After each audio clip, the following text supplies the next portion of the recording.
रहस्यमयी गर्भ। 60 वर्ष की उर्मिला शहर के बाहरी हिस्से में अपने छोटे से घर में अकेली रहा करती थी। एक रात शहर में बहुत जोर का तूफान आया। जोर जोर से हवाएं और आंधी तूफान के साथ तेज बारिश होने लगी।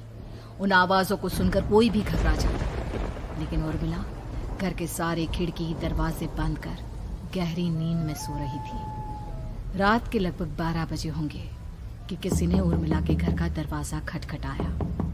दरवाजे के खटखटाने की आवाज सुनकर उर्मिला की नींद खुलती है। आखिर इतनी रात को कौन आया होगा?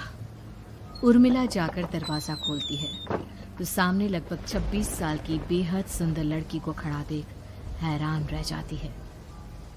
कौन हो बेटा, और इतनी रात को इतने भयंकर तूफान में कहाँ भटक रही हो? चाची, आपने मुझे पहचाना नहीं? मैं आपकी दूर की रिश्तेदार शालिनी। अरे हाँ, बचपन में तुझे देखा था। इतनी जवान हो गई है, कैसे पहचान में आती। लेकिन तू यहाँ क्या कर रही है, और वो भी ऐसी अंधेरी तूफान भरी रात में? उर्मिला की बात सुनते ही शालिनी की आंखों से आंसू बहने लगे। वो फूट फूट कर रोने लगी। ये देखकर उर्मिला को कुछ समझ में नहीं आया और उसने शालिनी का हाथ पकड़कर घर के अंदर आने के लिए कहा। जैसे ही शालिनी घर के अंदर रोशनी में आई, उर्मिला की नजर उसके पेट की तरफ गई, जिसे देखकर ये साफ पता चल रहा था कि वो प्रेग्नेंट है। अरे, तू तो पेट से है। ऐसी हालत में इतने भयंकर तूफान में आधी रात को बाहर भटक रही है। आखिर बात क्या है बेटा, मुझे सब कुछ साफ साफ बता। क्या बताऊं चाची, ये सब जिसकी वजह से हुआ है उसके बारे में बताने में भी मुझे शर्म आती है। मैंने घर वालों की मर्जी के खिलाफ जाकर एक लड़के से शादी कर ली थी, पर वो शादी के 1 महीने बाद ही मुझे छोड़कर चला गया। छोड़कर चला गया का क्या मतलब? क्या उसके साथ कोई हादसा हो गया? नहीं, उसे कोई दूसरी लड़की पसंद आ गई और मेरी प्रेगनेंसी की खबर सुनते ही उसने मुझे बेसहारा छोड़ दिया। उसके बाद मैं अपने घर गई, लेकिन माँ पापा ने मुझे घर में कदम तक नहीं रखने दिया। तभी मुझे आपकी याद आई। कोई बात नहीं, कोई बात नहीं, तुमने यहाँ आकर अच्छा ही किया। एक काम करो, तुम आराम करो। वैसे भी ऐसी हालत में इतना घूमना फिरना और इस तरह आधी रात को बाहर भटकना ठीक नहीं होता। प्रेग्नेंट औरत को आधी रात को घर से बाहर नहीं निकलना चाहिए। बुरी आत्माएं उस पर अपना असर दिखा सकती है। और इतना कहकर उर्मिला ने शालिनी को एक दूसरे कमरे में जाकर आराम करने के लिए कहा। लेकिन जैसे ही शालिनी अपने कमरे में जाने लगी, अचानक से उर्मिला ने उसे रोक लिया। एक बात बताओ बेटा, तुम्हारा कौन सा महीना चल रहा है? पेट देखकर तो लगता है कि लगभग 6 महीने पूरे हो गए होंगे। उर्मिला की बात सुनकर शालिनी के होठों पर मुस्कुराहट आ गई। चाची जी, अभी सिर्फ 1 ही महीना हुआ है। शालिनी की बात सुन उर्मिला दंग रह गई। उसे समझ में नहीं आ रहा था कि प्रेगनेंसी के पहले ही महीने में शालिनी की हालत ऐसी क्यों थी। लेकिन फिर उसने बात को नजरअंदाज कर शालिनी को आराम करने के लिए कहा और खुद भी कमरे में जाकर सो गई। अभी कुछ ही घंटे बीते थे कि अचानक से एक बच्चे के बड़े ही अजीबोगरीब बेढंगे तरीके से रोने की आवाजें उर्मिला के घर में गूंजने लगी। उन आवाजों को सुनकर उर्मिला की नींद फिर से खुलती है। ये अचानक बच्चे के रोने की आवाज कहां से आने लगी? उसने उठकर चारों तरफ देखा, पर वहां उसे कोई नजर नहीं आया। उर्मिला घबराते हुए शालिनी के कमरे में गई तो वहां उसे कमरे की दीवार पर एक बेहद खौफनाक साया नजर आया, जिसे देखकर उर्मिला बुरी तरह से घबरा गई। आखिर ये सब क्या हो रहा है? शालिनी, शालिनी उठो! उसने जोर जोर से आवाज देकर शालिनी को जगाने की कोशिश की, लेकिन ऐसा लग रहा था जैसे उसकी आवाज शालिनी तक पहुंच ही नहीं रही थी। कमरे की दीवार पर एक बहुत बड़ा और बेहद डरावने दिखने वाले इंसान का साया और एक बच्चे के अजीबोगरीब ढंग से रोने और चीखने की आवाजें अब उर्मिला को ज्यादा डराने लगी थी। उर्मिला को शालिनी की चिंता सताने लगी और उसने पूरी ताकत के साथ चीखकर शालिनी को आवाज लगाई, शालिनी! तभी अचानक सब कुछ एकदम पहले जैसा हो जाता है और उर्मिला की आवाज सुनकर शालिनी की नींद खुलती है। क्या हुआ चाची, आप इतनी तेज क्यों चिल्ला रही हैं? अब ठीक तो है ना? अभी अभी मैंने तुम्हारे कमरे में कुछ अजीब सा देखा। तुम ठीक हो ना शालिनी? मुझे यहाँ एक बच्चे के रोने की आवाज़ें आ रही थी। लगता है आपको मेरी कुछ ज़्यादा ही चिंता हो गई है। आपने मेरी प्रेगनेंसी के बारे में कुछ ज़्यादा ही सोच लिया होगा। मैं एकदम ठीक हूँ, आप आराम से सो जाइए। इतना कहकर शालिनी ने उर्मिला को फिर से अपने कमरे में जाने के लिए कहा और खुद भी जाकर सो गई। पर अब उर्मिला की आंखों से नींद गायब हो चुकी थी। अगली सुबह जब शालिनी उठी तो वो सीधा उर्मिला के पास आई। गुड मॉर्निंग चाची। तभी अचानक उर्मिला की नजर शालिनी के पेट पर पड़ती है, जिस पर नीले रंग से एक अजीब सी आकृति नजर आ रही थी। शालिनी, ये तुम्हारे पेट को क्या हुआ? मैंने इतनी औरतों को देखा है, ऐसा तो किसी के साथ नहीं होता। शालिनी ने जैसे ही अपने पेट की तरफ देखा तो उसे वहां कुछ भी नजर नहीं आया। चाची कुछ भी तो नहीं है, सब कुछ एकदम नॉर्मल है। आपको क्या अजीब लग रहा है? इससे पहले कि उर्मिला उसके सवाल का कोई जवाब देती, अचानक से शालिनी के पेट में जोर जोर से दर्द होने लगा। वो बुरी तरह दर्द से तड़पने लगी। चाची, चाची। ये सब देखकर उर्मिला बहुत घबरा गई। उसने धीरे धीरे शालिनी के पेट को सहलाना शुरू किया, लेकिन शालिनी का दर्द कम नहीं हुआ। उर्मिला जाकर रसोई से पानी का गिलास लेकर आई और शालिनी को पानी पिलाने की कोशिश करने लगी। ले बेटा, पानी पी ले, तुझे आराम मिलेगा। ले ले। नहीं चाची, मुझे बहुत तेज दर्द हो रहा है। अरे थोड़ा पी ले बेटा। जैसे ही उर्मिला ने शालिनी को पानी पिलाया, उसने देखा कि गिलास में बचा पानी का रंग नीला पड़ गया और शालिनी की आंखें अजीब हो गई। उसके पेट पर बच्चे का एक डरावना चेहरा नजर आने लगा। ये सब देखकर उर्मिला की डर से हालत खराब होने लगी, पर तभी शालिनी का दर्द ठीक हो गया। बेटी, अभी तुम्हारा दर्द ठीक है तो ऐसा करो, तुम थोड़ी देर आराम कर लो। शालिनी को आराम करने के लिए कहकर उर्मिला तेज कदमों से चलकर घर से बाहर निकल जाती है और पास ही रहने वाली एक औरत कालिंदी के पास पहुंचती है। अरे उर्मिला बहन, बड़े दिनों बाद दिखाई दी, क्या हुआ? बहुत घबराई हुई सी लग रही हो, सब ठीक तो है ना?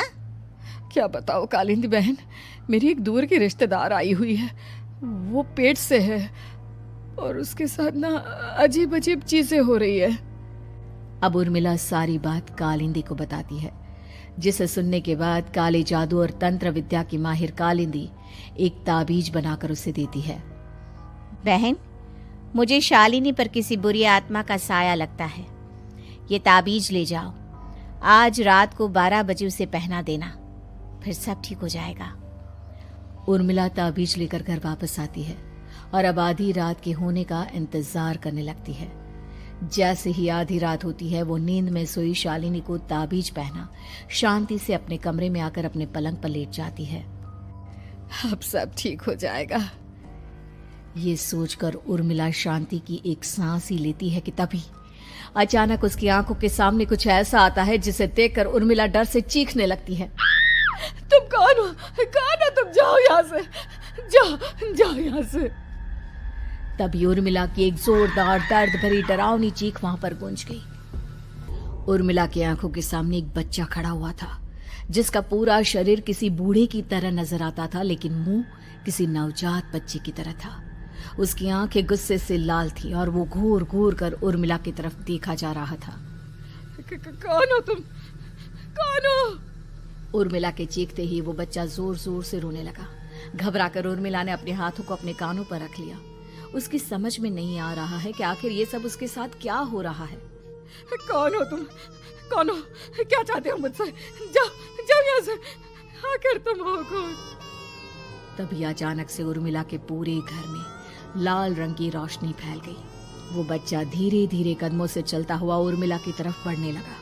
किसी नवजात पैदा हुए बच्चे के जैसे उसके रोने की आवाज अब उर्मिला के कानों में गूंज रही थी।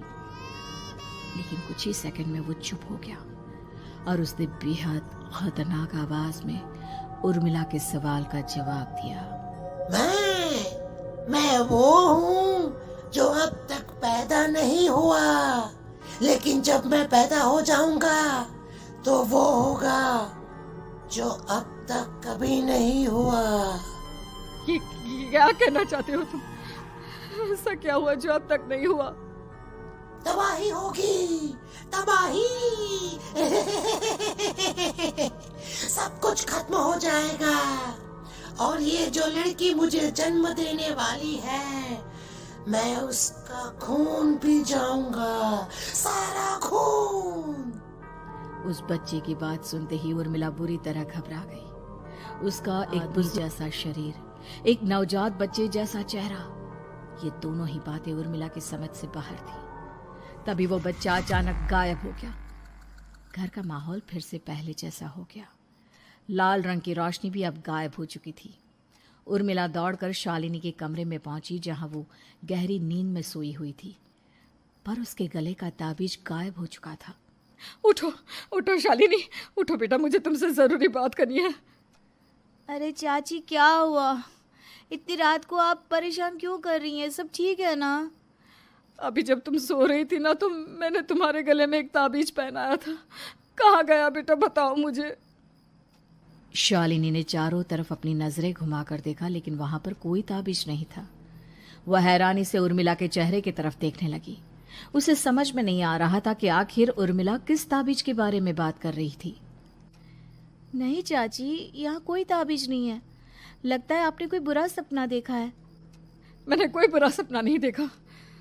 खैर छोड़ो, तुम अब सो जाओ, तो सुबह बात करते हैं। डर और घबराहट की वजह से उर्मिला की आंखों से नींद तो जैसे बिल्कुल गायब हो गई थी। अगली सुबह उर्मिला बिना कोई देर किए गांव के बाहर एक छोटी सी झोपड़ी में रहने वाले बूढ़े पंडित के पास पहुंची। पंडित जी, मेरी मदद कीजिए। अरे आओ आओ उर्मिला, क्या हुआ? सब ठीक तो है ना? क्या बताओ पंडित जी, बहुत बड़ी मुसीबत है। मेरी दूर की एक रिश्तेदार लड़की पेट से है और उसके साथ बहुत डरावनी चीजें हो रही है। कल रात को तो एक अजीब सा दिखने वाला बच्चा मेरी आंखों के सामने आकर खड़ा हो गया था। ये तुम क्या कह रही हो? मुझे साफ साफ बताओ कि आखिर तुमने क्या देखा? उर्मिला ने अपने साथ हुई बीती रात की पूरी घटना पंडित जी को बताई, जिसे सुन पंडित जी के माथे पर चिंता की लकीरें उभर आई। अनर्थ होने वाला है, अनर्थ। बरसों पहले भी उस हैवान ने एक लड़की के पेट से जन्म लिया था और उसके बाद उस शहर को पूरी तरह से तबाह कर दिया। कैसी विपदा पंडित जी, कैसी बात कर रहे हैं आप? बताइए मुझे, और इसका उपाय क्या है? इसका उपाय तो है, लेकिन बहुत कठिन है। हो सकता है कि उस उपाय को करने के दौरान तुम्हारी जान भी चली जाए। मुझे मेरी जान की कोई परवाह नहीं, पर आप जिस तबाही के बारे में बात कर रहे हैं, बस वो नहीं होनी चाहिए। लाखों लोगों की जान बचाने के लिए मैं कुछ भी करूंगी। तो ठीक है, मेरी बात ध्यान से सुनो। बरसों पहले एक भयानक तांत्रिक ने अपनी तंत्र क्रिया के जरिए एक मासूम लड़की के साथ रिश्ता बनाकर उसके पेट से जन्म लिया था। इस तरह से वो अपने जैसे लोगों की संख्या इस दुनिया में बढ़ाना चाहता था। आपके कहने का मतलब है कि शालिनी के पेट से भी उस शैतान को जन्म लेना है, इसलिए उसने उसके साथ ये सब किया है। ठीक पहचाना तुमने। अब मैं तुम्हें एक ऐसा सिंदूर दूंगा जिसे तुम्हें ले जाकर उस लड़की के पेट पर लगाना होगा। क्या ऐसा करने से सब कुछ ठीक हो जाएगा? नहीं उर्मिला, ये सब इतना आसान नहीं। उस लड़की के पेट पर सिंदूर लगाने के बाद तुम्हें उसका पेट काटकर उस हैवान को बाहर निकालना होगा। नहीं पंडित जी, मैं ये सब नहीं कर सकती। मैं भला एक जिंदा लड़की के पेट को अपने हाथों से कैसे काट सकती हूँ? अगर तुमने ऐसा नहीं किया तो कुछ ही दिनों में वो हैवान उस लड़की के शरीर से जन्म लेगा और उसके शरीर के सारे खून को पीकर अपनी ताकत को बढ़ाएगा। उसके बाद वो धीरे धीरे इस पूरे शहर को तबाह कर देगा। यहाँ पर कोई जिंदा नहीं बचेगा। लेकिन अगर मैं उसके पेट को काट दूंगी तो क्या वो जिंदा बच पाएगी? अगर शालिनी को कुछ हो गया तो, अगर उसकी मृत्यु हो गई तो? ऐसा कुछ नहीं होगा उर्मिला, तुम्हें अपने मन को पक्का करके ये काम करना ही होगा। सिंदूर लेने के बाद उर्मिला झोपड़ी से बाहर निकलने ही वाली थी कि तभी पंडित जी ने उसे पीछे से आवाज देकर रोका। उर्मिला, उस लड़की का पेट काटकर हैवान को बाहर निकालना ही काफी नहीं होगा। तुम्हें ध्यान रखना होगा कि ये सब करते हुए उस बच्चे का जो आधा बूढ़े का शरीर है उस पर सिंदूर की एक बूंद भी ना लगने पाए, क्योंकि अगर ऐसा हुआ तो वो तुम्हें और बाकी सबको कच्चा खा जाएगा। पंडित जी की बात सुन उर्मिला की आंखें फटी रह गई और उसके शरीर में डर की लहर दौड़ गई। फिर भी उसने हिम्मत की। ठीक है पंडित जी, मैं पूरी कोशिश करूंगी कि मैं उस हैवान को वहीं के वहीं खत्म कर पाऊं। इसके बाद उर्मिला तेज कदमों के साथ घर वापस आती है। दिन बीतता है, रात का अंधेरा छाने लगता है। शालिनी खाना खाकर सोने चली जाती है और उर्मिला लगातार उसके गहरी नींद में सो जाने का इंतजार करने लगती है, जिसके बाद उर्मिला दबे कदमों से शालिनी के कमरे में पहुंच गई। मुझे ये करना ही होगा। अब उर्मिला ने धीरे धीरे शालिनी के पेट पर पंडित जी का दिया सिंदूर लगाना शुरू किया। उर्मिला के हाथ बुरी तरह से कांप रहे थे। उसके एक हाथ में चाकू था जिससे वो पेट काटने वाली थी। उर्मिला ने एक नज़र शालिनी के चेहरे की तरफ देखा और फिर डरते हुए उसके पेट पर चाकू चलाना शुरू किया। कमाल है, मैं इसका पेट काट रही हूँ और ये आराम से सो रही है। इसे दर्द नहीं हो रहा क्या? तभी अचानक उर्मिला के कानों में बच्चे की रोने की आवाज सुनाई देने लगी। उसने घबराकर चारों तरफ देखा पर वहां पर कोई नहीं था। बस रोने की आवाज लगातार आ रही थी। उर्मिला बिना रुके लगातार शालिनी के पेट को काटती रही। उसे इस बात का भी ध्यान रखना था कि सिंदूर बच्चे के बूढ़े आदमी वाली शरीर के हिस्से पर ना लगे। कुछ ही देर में वो हैवानी बच्चा उर्मिला के हाथों में था। उसने बड़ी ही सावधानी से उस बच्चे को बाहर निकाला और पंडित जी के कहे अनुसार उसे घर से दूर जलाने के लिए ले गई। पर तभी उसके सामने वही बूढ़े शरीर और बच्चे के चेहरे वाला बच्चा आ गया। अपनी गोद में और सामने भी बच्चे को देखकर उर्मिला हैरान रह गई। मुझे मारोगी? मुझे? इतनी हिम्मत कैसे आ गई तुम्हारी? तुम पैदा नहीं हुए हो और मुझे पता है जब तक तुम्हारा जन्म नहीं हो जाता तो मुझे कुछ नहीं कर सकते। इतना बोलते ही उर्मिला तुरंत उस बच्चे को घास के ढेर पर फेंककर उसमें आग लगा देती है, जिसके तुरंत बाद वो बूढ़े आदमी के शरीर और बच्चे के चेहरे वाला अजीब तांत्रिक का भूत भी वहां से गायब हो जाता है। कुछ देर बाद उर्मिला घर पहुंचती है तो वो ये देखकर हैरान रह जाती है कि शालिनी का पेट अपने आप जुड़ चुका था। शुक्र है भगवान का और उन पंडित जी का, अब सब ठीक हो जाएगा। सुबह शालिनी सोकर उठती है तो अपना पेट देख बुरी तरह घबरा जाती है। चाची, चाची ये सब क्या हो गया? मेरा पेट अचानक कम कैसे हो गया? मेरा बच्चा कहाँ गया चाची? बेटी, वो बच्चा नहीं, एक खतरनाक तांत्रिक था जो तुम्हारे कोख से जन्म लेकर सबको मार देना चाहता था। वो पैदा होते ही तुम्हारी जान भी ले लेता, इसलिए मैंने पंडित जी के बताए उपाय से उसका खात्मा कर दिया है। अब सब ठीक है। शालिनी को उर्मिला की बात समझ में नहीं आती, जिसके बाद शालिनी को पूरी बात उर्मिला आराम से समझाती है। अब वो दोनों ही भगवान का शुक्र अदा करती हैं और